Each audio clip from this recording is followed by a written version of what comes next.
r/ask Reddit. What thing from the 90s do you think should make a comeback? The economy. I'm voting for Clinton. Bill Clinton. In shades and crescendos and surges of light, he came through the portal and raced through the night. I've done it, he cried, with a laugh and a grin. I've got the economy. Help me begin.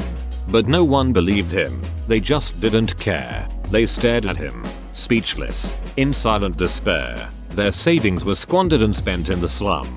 They sighed in surrender and voted for Trump.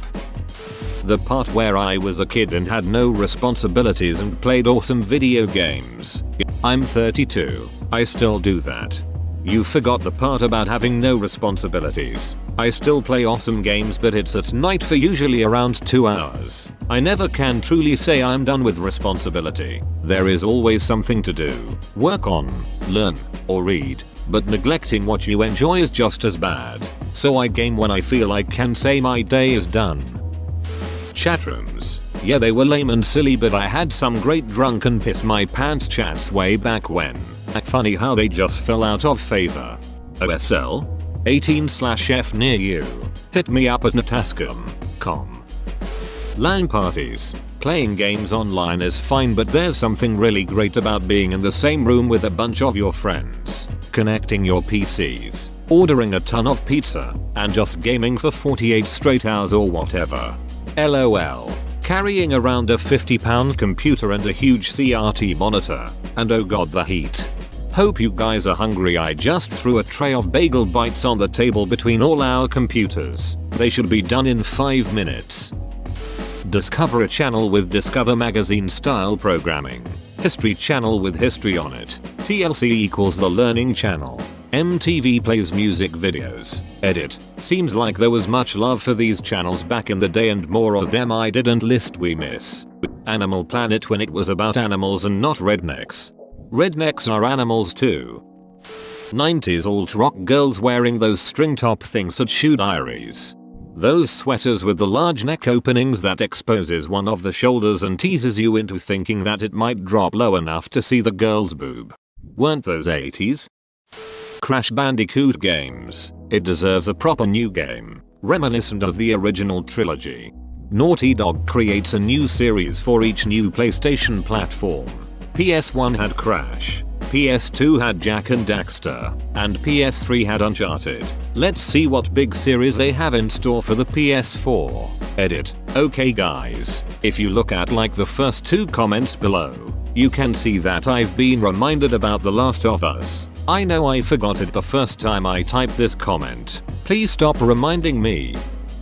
Liberal usage of the word rad. I never gave this word up. I made a point to use it regularly, along with gnarly, righteous, excellent, and various other types of exclamations. Tubular never really applied to me, but every once in a while it gets thrown in the mix to freshen things up. Dude. Bodacious. Toys and cereal boxes. God, my nephew is missing out on those. I used to get computer game demo discs. That's how I first played Heart of Darkness. Yep, found that morbid ass shit in a Choco Pops box. Good times. WTF, they don't do that anymore? Yugoslavia edit 1, not a Serb edit 2. I'm sorry to all that went through the hardships and suffering of the war. This was just meant as joke towards 90s nostalgia cliches. Someone's got a case of Yugo nostalgia. Yugostalgia, come on. Fresh Prince, but Will is the uncle now. And Colton is played by Ben Carson. And Young Thug as Hillary. A decent Star Trek series. The original was good, but Next Generation was just ducking awesome. At least once you got into it. I didn't like the first few episodes BC. I thought the new characters were weird, but I really liked it after about season 1 episode 5 or so. My ability to eat whatever the hell I wanted without gaining weight. If you duck like a teenager, walk everywhere because no one can drive, carry a 20-pound backpack everywhere, and work out enough to compensate for the fact you aren't passively growing taller, you still can. Open bracket. But that sounds like work. So duck it and have another beer. Oh yeah. Emotionally triggered eating was probably less of thing as a teen too. Duck like a teenager. So duck for 5 minutes and climax. Unsolved Mysteries. Robert Stack and that intro music always freaked me the duck out. That show had me convinced I was going to be abducted by aliens. Massive Super Soakers. Why are water guns so shite now? I had the Super Soaker 3000, which had a backpack that was so heavy when filled someone else would have to put it on you, and I could only walk like an encumbered person in Skyrim. Felt like someone slapped you as hard as they could when you got hit with it, and in like 2 shots later and a shitload of pumping later and you were running on empty.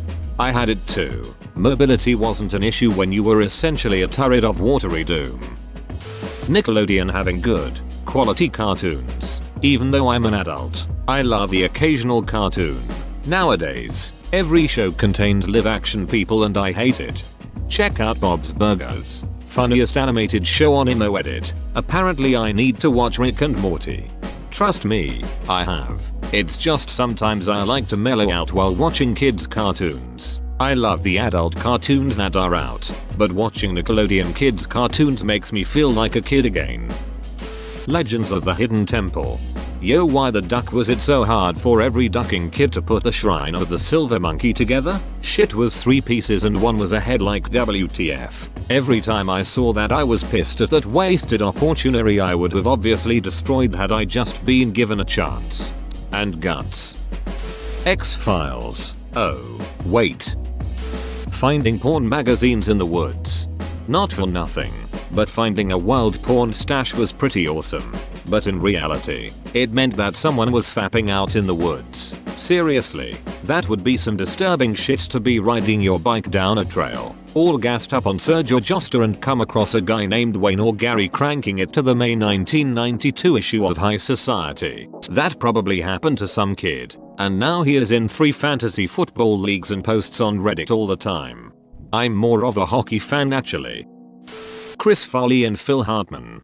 http://www.nbc.com Saturday Night Live video Officer Miller /N10010 Farley, what do you look for in a woman? Hartman, my mother abandoned me when I was 3, so I'll look for a woman who will love me for a little while, then go away. 3D Doritos. I miss these every day. My wife and I found these new Doritos Jacked 3D and they aren't even close. I saw 3D on a Doritos bag and almost passed out in the grocery store. Bought them, opened them on the way to the car, and was pissed off. They sucked. Nothing will ever beat those puffy, delicious, crunchy, airy bastards. I miss these every day. You like to imagine that you wake up every morning and shed a single tear, whispering 3D Doritos before mailing another letter to the president of Frito-Lay. The internet. I feel sad for people who didn't get to experience what it was like before Web 2.0 and the corporate takeover. It was like the digital Wild West and it was glorious. ICQ, powwow, Ike, refresh-based chat rooms. That period just before broadband when you had to really like what you were downloading because it would take ages. Well, that was cool too, but I'm not really getting nostalgic about the old technology as much as the overall feel and environment. There were not ads everywhere. You weren't being tracked constantly. So many web pages by individuals instead of companies. Social media didn't dominate. You weren't being sold around every corner, etc. Information just felt so much more free and unregulated. It was an exchange of ideas, hobbies, interests, not just a place to make money. Believe it or not, back then if you used a search engine to look up something that could be considered a product, you'd get information on that product, not a bunch of links to buy it. Search engines were there to serve you information, not serve you products. Now they are mostly glorified yellow pages. It's hard to put into words, but I can say the web of today hardly resembles the web back then, and not in a good way. It was like a playground and everyone with the know-how to navigate it was welcome. It's like most things. There's a tipping point where you get too many people involved and degradation occurs. TL. Doctor, this is what happened to the internet. $5 all ages local punk grunge rock band chose it. RIP my inbox. I moved out of Portland a few months ago and I never remember seeing these. Lots of $5 raves and club nights or dive bar raves. Lots of $10 or $20 bar nights. All the all-age venues seem to close down though. Hawthorne Theatre was cool though. Still happens. Not in my country, but in the US it still seems to be going on. House shows are a big thing. 2. Dunkaroos. We still have them in Canada. I impulse bought a packet last week. Pretty sure I saw them in Australia recently. 2. Pretty sure I saw them in Australia recently. 2. That may have been a kangaroo. Airport security. Anyone could walk through security and would just empty out their pockets into a tray. My grandfather had polio as a kid, so always had a metal brace to help him walk. He used to just point at it to the security guard and he'd walk on through. Then he'd walk us to the gate, hugs goodbye, and then go back to the curb where he parked his car with the hazard lights on. Airport security so crazy now. Meeting your family at the gate. Darkwing Duck. Let's get dangerous again, guys. Gargoyles. Rocko's Modern Life and Angry Beavers. Yeah, real monsters. Kids were still kids back then and parents let them be kids. I was always out after dark in the summer and I rarely let my mother know where I was. Not because she didn't care, because she trusted me. You fell and hurt yourself on the playground. Unfortunate accident. Nowadays it's the school's fault, and if my precious child get hurt then nobody should have any fun. Duck parents. Batman, the animated series. The Tick animated series. Spoon. Eiffel 65. I'd like to see what other colors they could sing about. Magenta placenta. Headbangers Ball. TGIF shows. TGIF shows and thin crust cheese pizza from Pizza Hut is every Friday night of my childhood. Throw in a trip to a movie rental place to rent some VHS tapes and maybe a NES game. I'll instantly transport back in 1994. That was the 90s kid equiv of cracking open a beer at the end of a hard week. Your reward for putting up with all that class and homework and bedtimes and all that shit was some harmless light-hearted fun on TV, a movie in your house that you got to pick, and a hot pizza that was more than you could hope to finish by yourself. You were shifting gears and you were doing it hard. 0-60 like that. And that's not even factoring in that after you stayed up late, when you woke up there were high concept cartoons on. And after that the sun was out and you could go out and do whatever you wanted. Instant Messenger. Asking a girl for her IM name was safer than a phone number. It also gave you a chance to work the number out of her if your type game was strong. An American space program. It's coming. Just give it a few more years. Between NASA and SpaceX things are about to start getting really exciting. The Attitude Era. And that's the bottom line. 'Cause Stone Cold said so. Glass-Steagall. Proper college radio.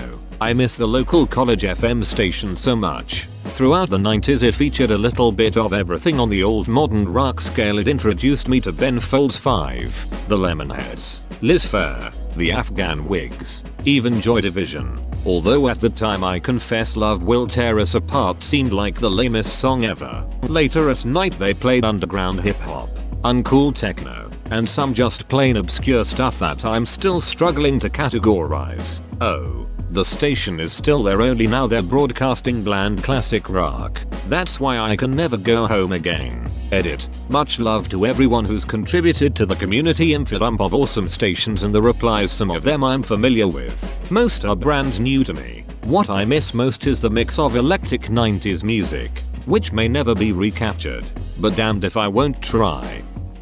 Ripped jeans, band t-shirt, and an unbuttoned overshirt as standard dress. There's a good chance you just described 95% of Redditors. I mean, I still do that. Is that not standard dress anymore? Planters PB crisps please. Clean, cheap LSD. Edit. I do just fine poking around. LOL. For the folks who lived through the 90s, you know it was a very different time. In my neck of the woods, $5 per hit, meaning a 100 microgram-ish hit, was a pretty set price. My, college friends did a lot of work buying $100 sheets, meaning a sheet measuring 10x10 of 100 hits, and cutting those up. There were other price point deals, the most common being a 10 strip for $20 or $30. If you needed to spend more than $10 for a trip, you were a great customer for a not so great seller. It's hard for people to fathom it now. but those hits were some good chemistry. We would fuss over them. Like, I want the hit with the extra little sliver on it, or I don't want that much. Give me those smaller ones. It was well known that this was strong, clean stuff we were handling. It still amazes me that something so small can get you so high. To this very day, I still feel thankful for those experiences. I have two very big problems with the way things are today. The first is research chemicals and fly-by-night synthetics. I've had some of these. These have muddied the waters and added a lot of potential problems to the process of people trying to experience something amazing. I'd much rather those people get real, good, safe LSD than end up being someone else's guinea pig. If that's your path, please get reagents. Get the most accurate scale you can. Do your research. Be smart. The other problem I have is that we haven't made any progress on lessening the legal punishments for LSD. The federal government thinks of it as a felony. I think of it as a sacrament. That's the way it's always been. Those two opposing viewpoints haven't found any common ground. I really thought we'd be closer to drugs as a human right by now. LSD is an amazing thing, but for most of its existence it's been locked in a dark box. I get sad thinking about it. In other words, I want the kind of stuff I had back then to be accessible to anyone who wants it. I don't see that. I see a lot of different drugs. I see a lot of fear and uncertainty. I understand that progress has been made in certain dark corners, but I still feel like humanity deserves so much better. TL. Doctor, may good LSD find you, and you, and you, and you. Whoa, you made it to the end? You're a ducking beast. I'll cut you a deal. Smash like and subscribe for more curated content, bruh. It's free and that's a great price.